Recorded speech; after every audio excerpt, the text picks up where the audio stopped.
Hello everyone, आज हम सीखेंगे कक्षा 10वीं गणित अध्याय 2 की प्रश्नावली 2.2। प्रश्न क्रमांक 2 हमें इसमें दिया है कि एक द्विघात बहुपद ज्ञात कीजिए जिसके शून्यकों का योग और गुणनफल क्रमशः दी गई संख्या है। हमें यहाँ पर शून्य का योग और गुणनफल दिया गया है।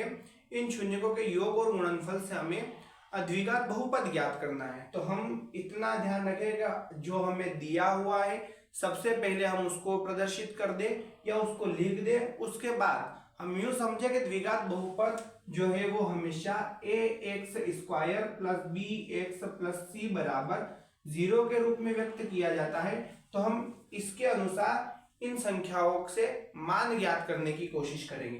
तो जो दिया हुआ है सबसे पहले हम उसे लिख देंगे। तो हम दिया है शून्यकों का योग।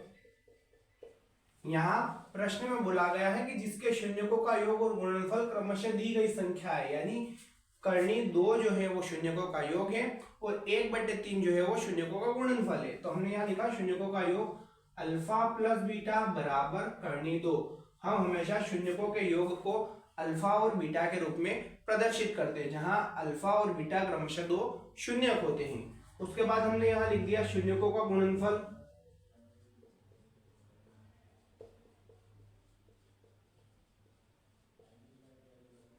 अल्फा डॉट बीटा बराबर 1/3। अब हम यहाँ पर एक द्विघात बहुपद का सूत्र होता है उसका प्रयोग करेंगे तथा उसमें मान रख देंगे, हमें द्विघात बहुपद ज्ञात हो जाएगा। तो हमने यहाँ लिखा सूत्र द्विघात बहुपद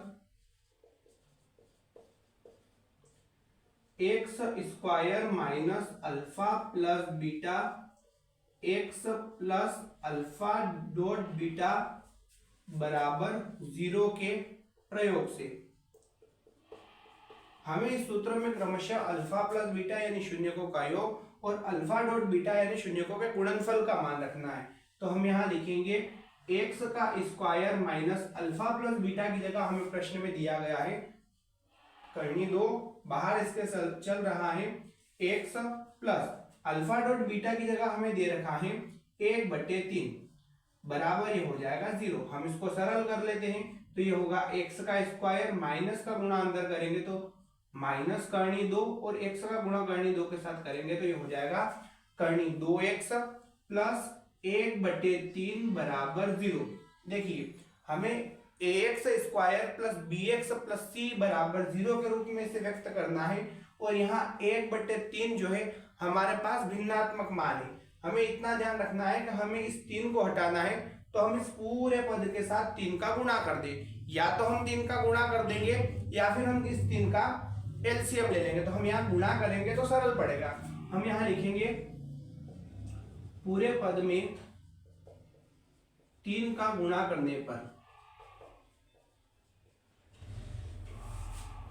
तो ये हो जाएगा x² गुणित 3 माइनस करनी 2x गुणित 3 प्लस 1/3 गुणित 3 बराबर 0। और हम चाहे तो इधर भी गुणित 3 करेंगे तो इधर तो 0 ही बचेगा।